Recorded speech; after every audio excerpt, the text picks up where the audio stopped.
Jésus initiateur.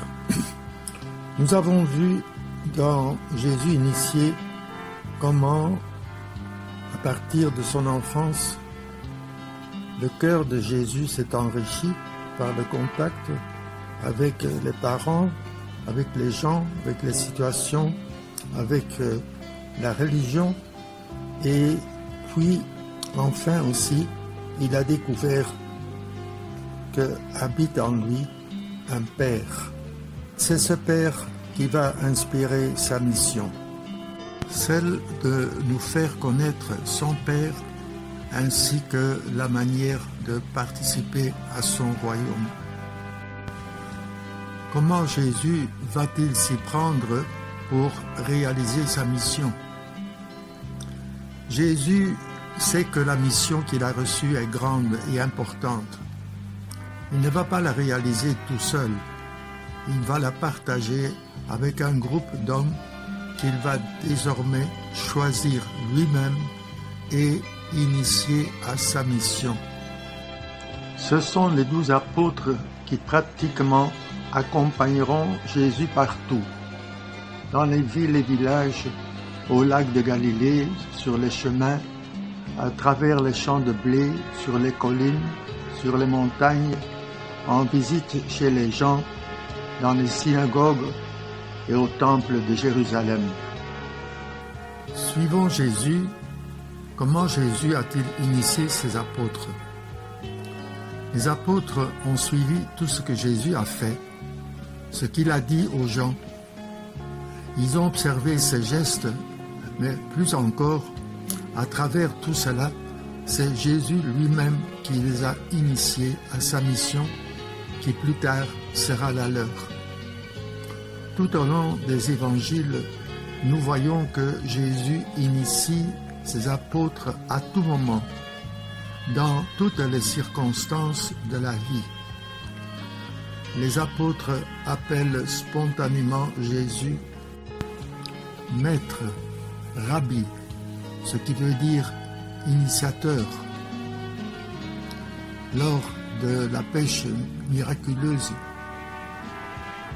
qui a commencé par les paroles « Maître, nous avons peiné toute la nuit sans rien prendre, mais sur ta parole, je vais jeter les filets. » Et la réponse de Jésus « Sois sans crainte, désormais ce sont des hommes que tu prendras. » Nous voyons ici comment notre initiation donnée aux jeunes sera vaine si nous-mêmes ne sommes pas unis à Jésus et si nous ne faisons pas découvrir aux jeunes, aux enfants, l'existence de Jésus au fond de leur cœur.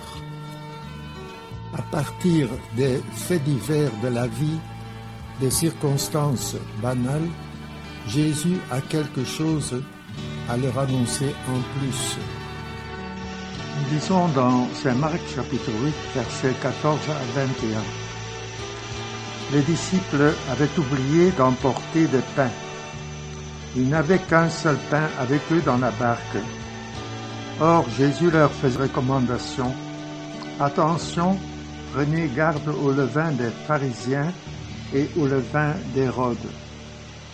Mais ils discutaient entre eux sur ce manque de pain.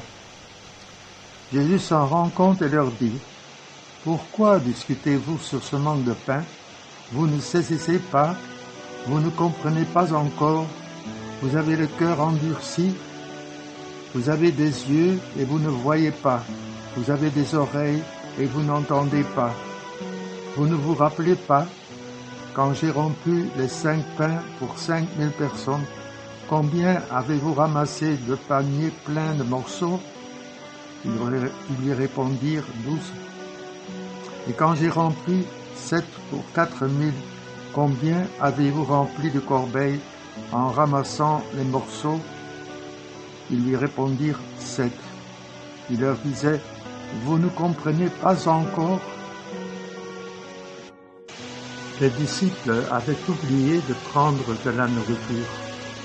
Quand nous partons avec les jeunes, nous devons leur donner à manger, mais nous devons aussi leur donner la formation intérieur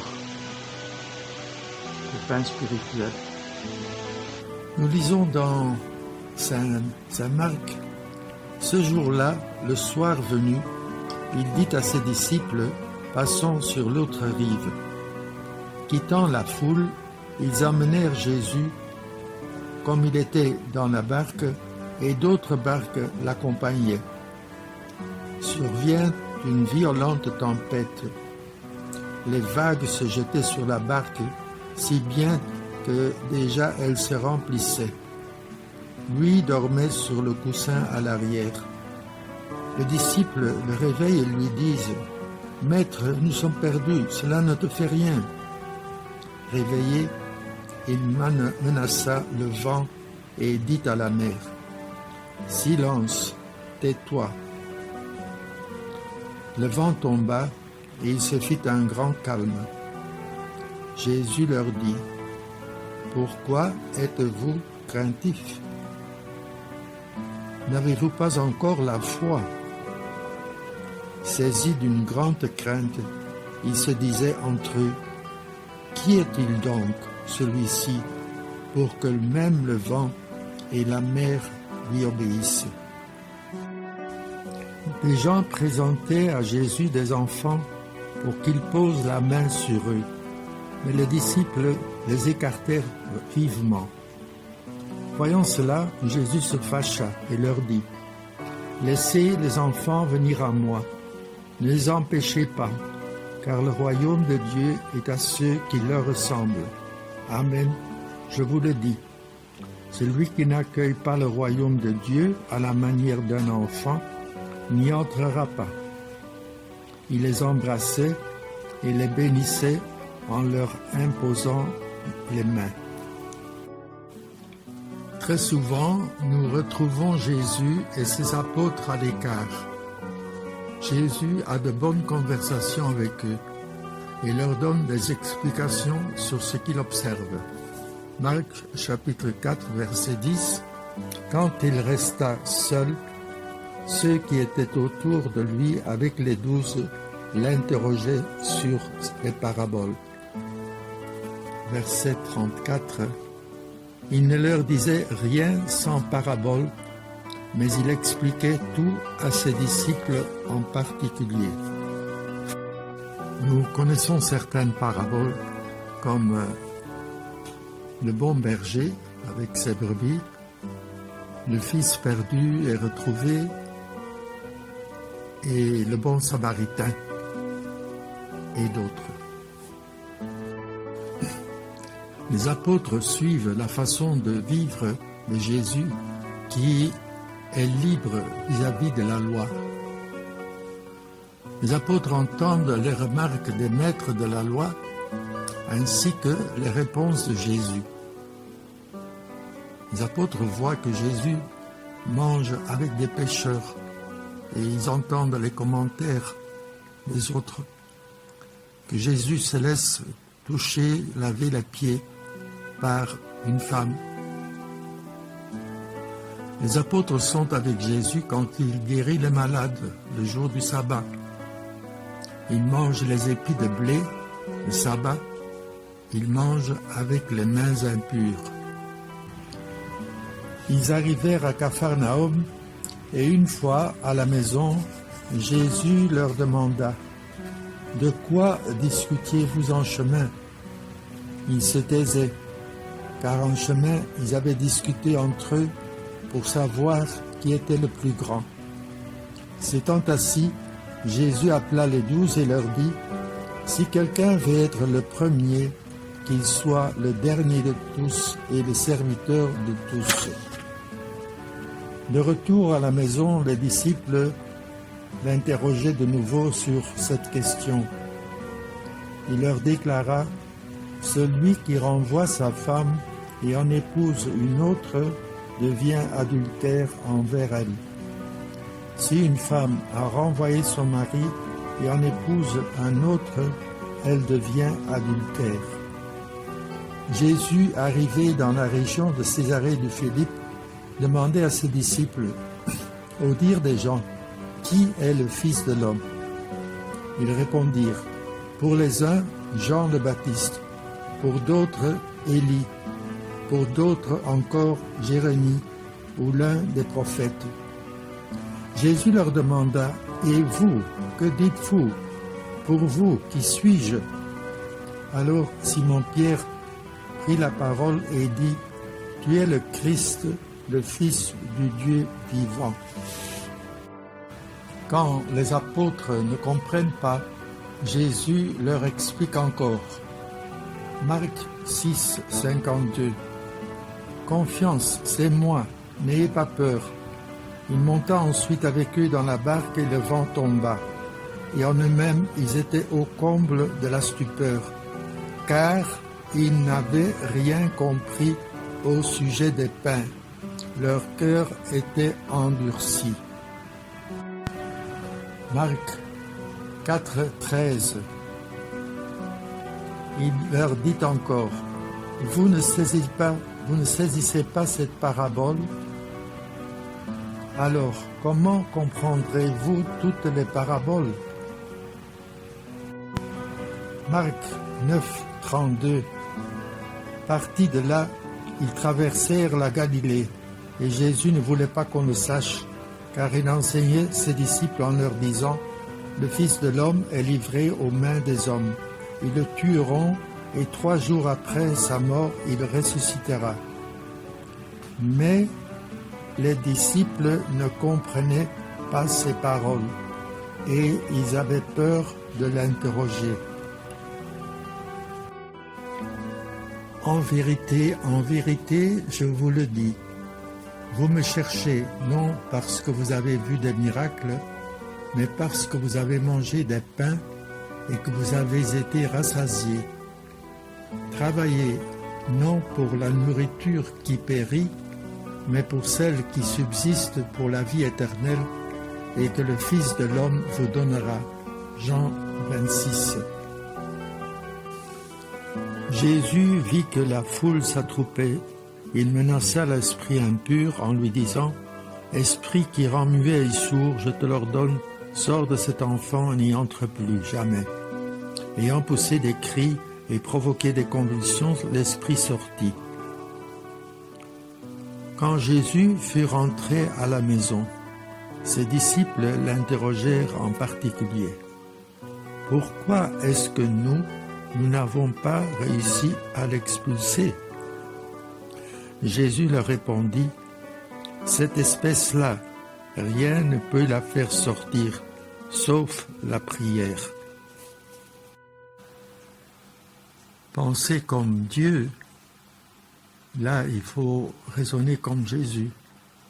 Il n'y a pas de plus grand amour que de donner sa vie pour ceux qu'on aime, comme d'autres l'ont fait, comme Anorite. Et puis, à Pierre, il demande, « M'aimes-tu? Paie mes brebis. » C'est-à-dire, essaye de donner ta vie pour ces brebis, ne les laisse pas se perdre. Jésus est un bon organisateur. Jésus a une vue d'ensemble de sa mission. C'est pourquoi il choisit ses disciples, pour l'aider et pour les initier en même temps. Nous lisons dans Marc 6, Jésus leur demande, « Combien de pains avez-vous? Allez voir. » S'étant informés, ils lui disent 5 et 2 poissons. Il leur ordonna de les faire tous asseoir par groupe sur l'herbe verte. Ils se disposèrent par carrés de 100 et de 50. Jésus prit les 5 pains et les 2 poissons, et levant les yeux au ciel, il prononça la bénédiction et rompit les pains. Il les donnait aux disciples pour qu'ils les distribuent à la foule. Il partagea aussi les 2 poissons entre eux tous. Ils mangèrent tous et ils furent rassasiés. Et l'on ramassa les morceaux de pain qui restaient, de quoi remplir 12 paniers, ainsi que les restes des poissons. Ceux qui avaient mangé les pains étaient au nombre de 5000. Évangile de Marc, chapitre 14, versets 12 à 17. Le premier jour de la fête des pains sans levain, où l'on immolait l'agneau pascal, les disciples de Jésus lui disent « Où veux-tu que nous allions faire les préparatifs pour que tu manges la Pâque ?» Il envoie 2 de ses disciples en leur disant « Allez à la ville, un homme portant une cruche d'eau viendra à votre rencontre. Suivez-le, et là où il entrera, dites au propriétaire « Le maître te fait dire, où est la salle où je pourrais manger la Pâque avec mes disciples ?»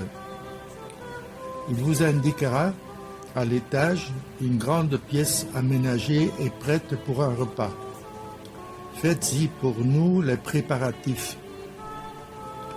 Les disciples partirent, allèrent à la ville, ils trouvèrent tout comme Jésus leur avait dit, et ils préparèrent la Pâque. Les apôtres font l'apprentissage de la mission. Jésus les envoie en mission et leur donne des conseils. Nous lisons dans l'Évangile. Jésus parcourait les villages d'alentour en enseignant. Il appela les 12. Alors il commença à les envoyer en mission, 2 par 2. Il leur donnait autorité sur l'esprit impur et leur prescrivit de ne rien prendre pour la route, mais seulement un bâton, pas de pain, pas de sac, pas de pièces de monnaie dans leur ceinture. Mettez des sandales, ne prenez pas de tunique de réchange. Il leur disait encore, quand vous trouvez l'hospitalité dans une maison, restez-y jusqu'à votre départ. Si dans une localité on refuse de vous accueillir et de vous écouter, partez et secouez la poussière de vos pieds. Ce sera pour eux un témoignage. Ils partirent et proclamèrent qu'il fallait se convertir. Ils expulsaient beaucoup de démons, faisaient des onctions d'huile à de nombreux malades et les guérissaient. Marc 6, 30, 31. Jésus accueille les apôtres au retour. Nous lisons. Les apôtres se réunirent auprès de Jésus et lui annoncèrent tout ce qu'ils avaient fait et enseigné. Il leur dit, venez à l'écart dans un endroit désert et reposez-vous un peu.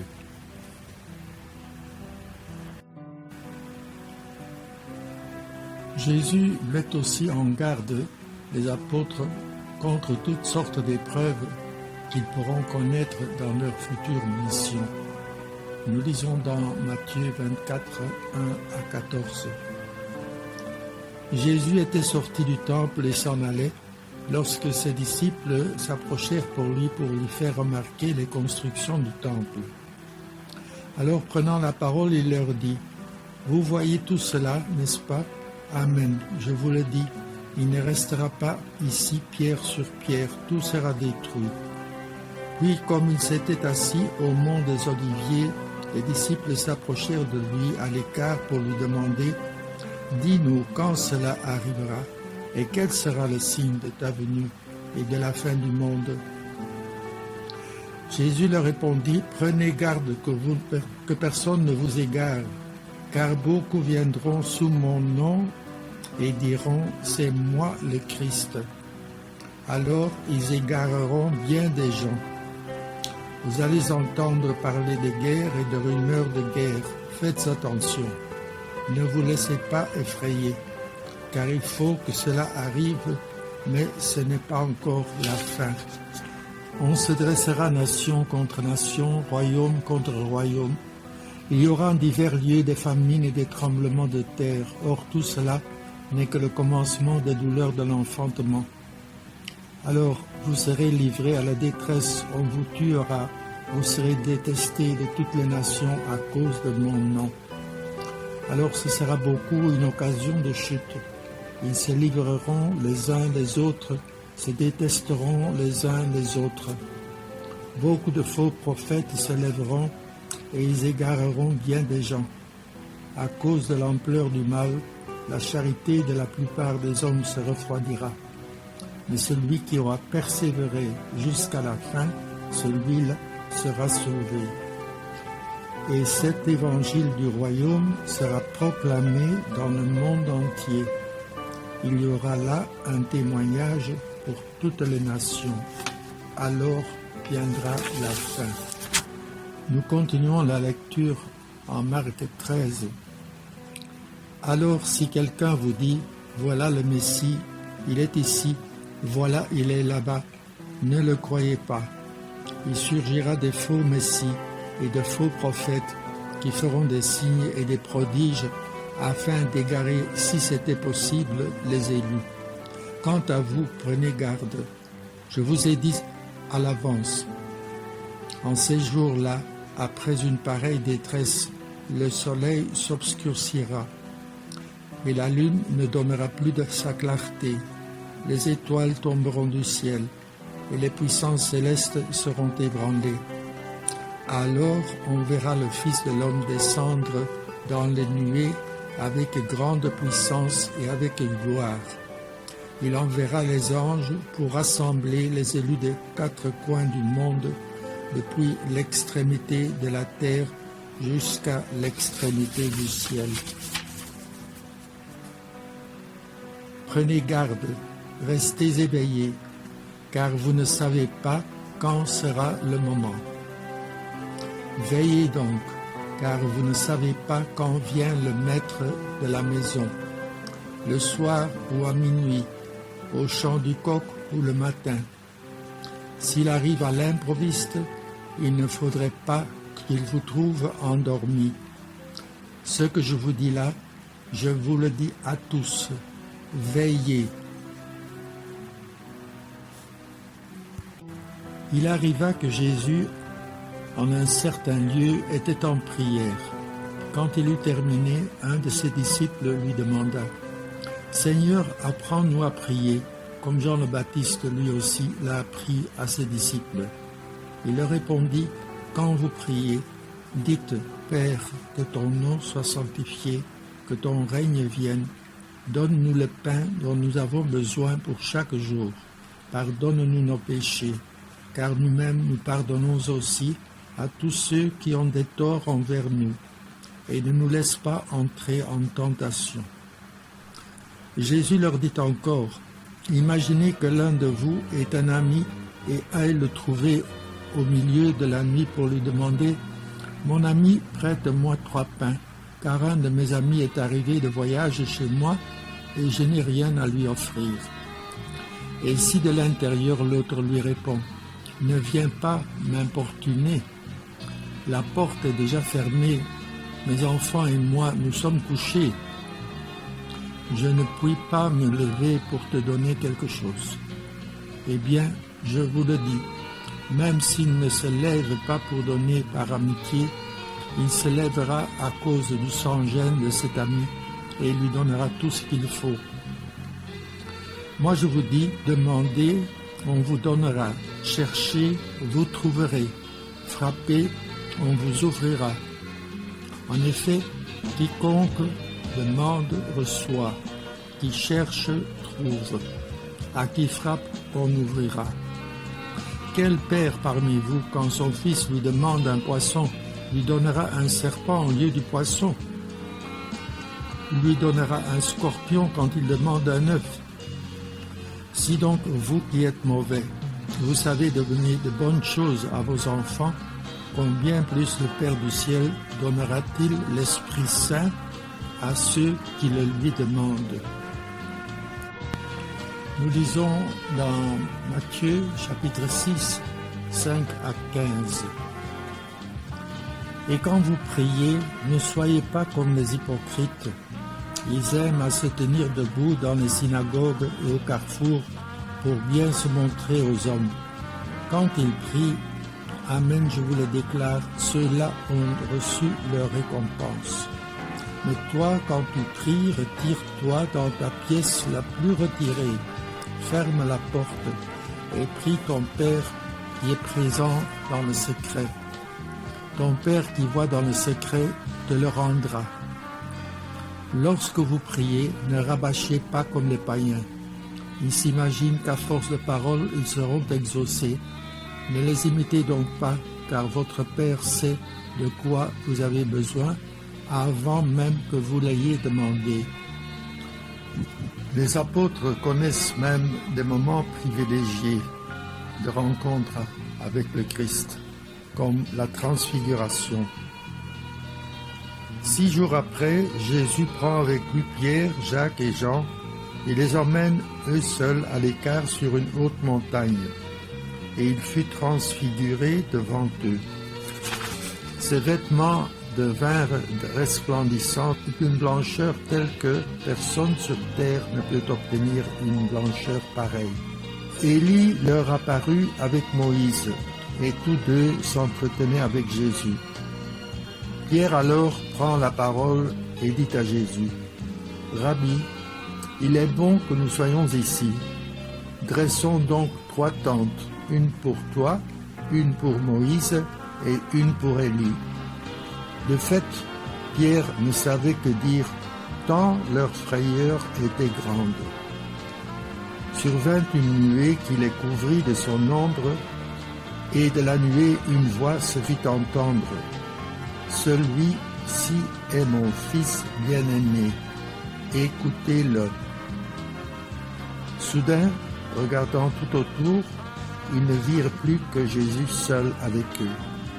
Ils descendirent de la montagne et Jésus leur ordonna de ne raconter à personne ce qu'ils avaient vu avant que le Fils de l'homme soit ressuscité d'entre les morts.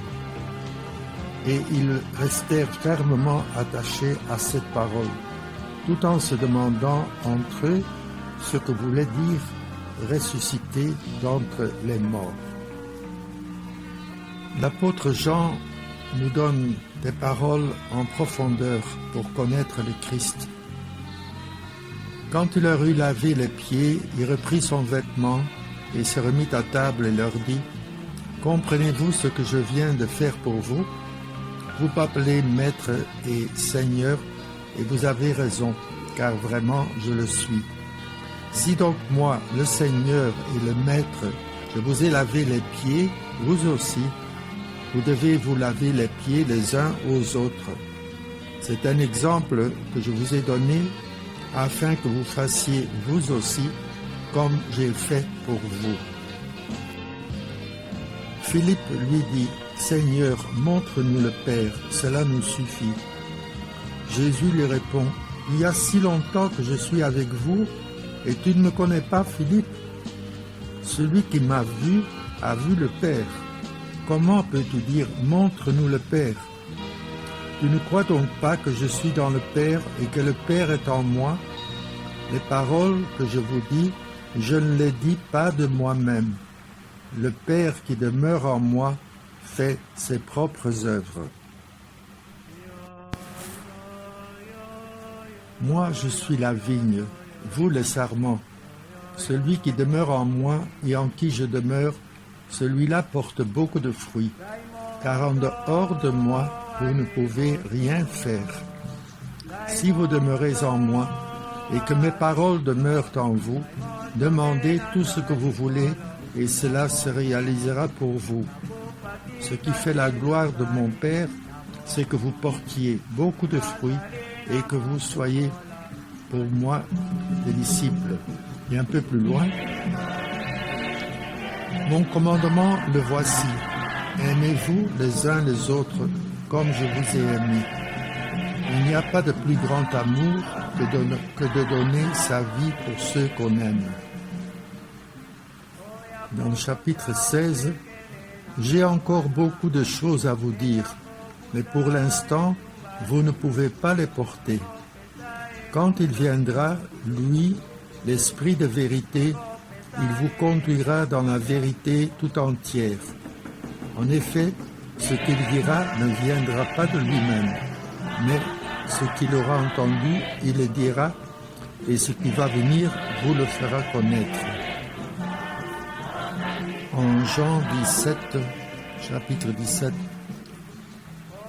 Jésus nous laisse le testament qu'il lègue à ses apôtres. Je lis un petit extrait. « Père, ceux que tu m'as donnés, je veux que là où je suis, ils soient eux aussi avec moi, et qu'ils contemplent ma gloire, celle que tu m'as donnée parce que tu m'as aimé avant la fondation du monde. Père juste, le monde ne t'a pas connu, mais moi je t'ai connu, et ceux-ci ont reconnu que tu m'as envoyé. Je leur ai fait connaître ton nom, et je le ferai connaître pour que l'amour dont tu m'as aimé soit en eux, et que moi aussi je sois en eux. Dans Luc 21, Jésus laisse encore, à part le testament, une promesse. Il leur donne sa vie au dernier repas. Je lis un paragraphe. Et il leur dit cette parabole. Voyez le figuier et tous les autres arbres. Regardez-les. Dès qu'ils bourgeonnent, vous savez que l'été est tout proche. De même, vous aussi, lorsque vous verrez arriver cela, sachez que le royaume de Dieu est proche. Amen, je vous le dis. Cette génération ne passera pas sans que tout cela n'arrive. Le ciel et la terre passeront, mes paroles ne passeront pas. Une petite réflexion. Est-ce que les apôtres sont tout à fait initiés à la fin de la vie de Jésus? Dans le fond, les apôtres ont déjà tous les éléments de base de leur initiation. Mais nous les voyons encore tous prendre la fuite au moment où Jésus est arrêté, sauf Jean. Alors, il leur manque encore quelque chose. Nous voyons dans Luc 24 comment Jésus ressuscité apparaît à ses disciples et donc vient affermir la foi en Christ ressuscité et vivant parmi eux. Nous lisons. Quand il fut à table avec eux, ayant pris le pain, il prononça la bénédiction et l'ayant rompu, il leur donna. Alors leurs yeux s'ouvrirent et ils le reconnurent, mais il disparut à leur égard. Et ils se disent l'un à l'autre, notre cœur n'était-il pas brûlant en nous, tandis qu'il nous parlait sur la route et nous ouvrait les Écritures? À l'instant même, ils se levèrent et retournèrent à Jérusalem. Ils y trouvèrent réunis les 11 apôtres et leurs compagnons qui leur dirent, le Seigneur est réellement ressuscité. Il est apparu à Simon-Pierre. À leur tour, ils racontaient ce qui s'était passé sur la route et comment le Seigneur s'était fait connaître par eux à la fraction de pain. Comme ils en parlaient encore, lui-même fut présent au milieu d'eux, et il leur dit, la paix soit avec vous. Saisis de frayeur et de crainte, ils croyaient voir un esprit. Jésus leur dit, pourquoi êtes-vous bouleversés? Et pourquoi ces pensées qui surgissent en votre cœur? Voyez mes mains et mes pieds, c'est bien moi. Touchez-moi, regardez. Un esprit n'a pas de chair ni d'eau, mais vous constatez que j'en ai. Après ces paroles, il leur montra ses mains et ses pieds. Dans leur joie, ils n'osaient pas encore y croire et restaient saisis d'étonnement. Jésus leur dit, avez-vous quelque chose à manger? Ils lui présentèrent une part de poisson grillé qu'il prit et mangea devant eux.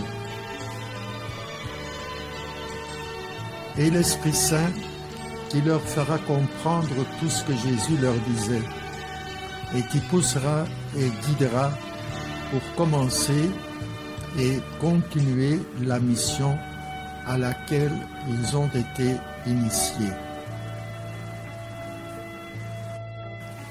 Pour les aumôniers, les coordinations PEJ, c'est-à-dire la pastorale des enfants et des jeunes, cette question-ci. Quels aspects initiatiques aimerions-nous suggérer et encourager dans tous les mouvements de la pêche?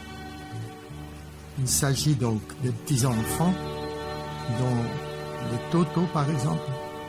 Il s'agit de 11 à 14 ou 15 ans, comme les Kizito Anuarit. Il s'agit des adolescents, comme les Bilenyamwinda et autres groupes. Et puis, il s'agit des grands jeunes ou universitaires.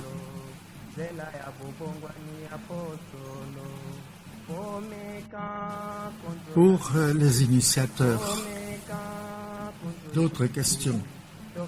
En quoi consiste notre tâche d'initiateur dans chacun des âges, des groupes de formation ou de mouvement? Quelles sont les qualités d'un bon initiateur? Quels moyens avons-nous pour être de bons initiateurs?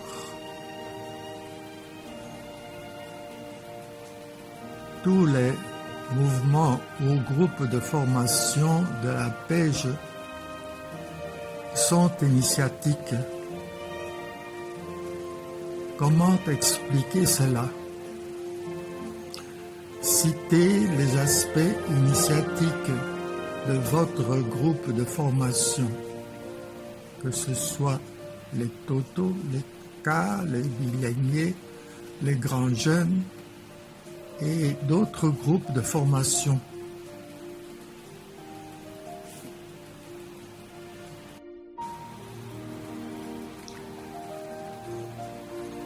Autre question pour les yayas. Qu'attendons-nous de nos initiateurs? Tous les mouvements ou les groupes de formation de la pastorale des jeunes sont initiatiques.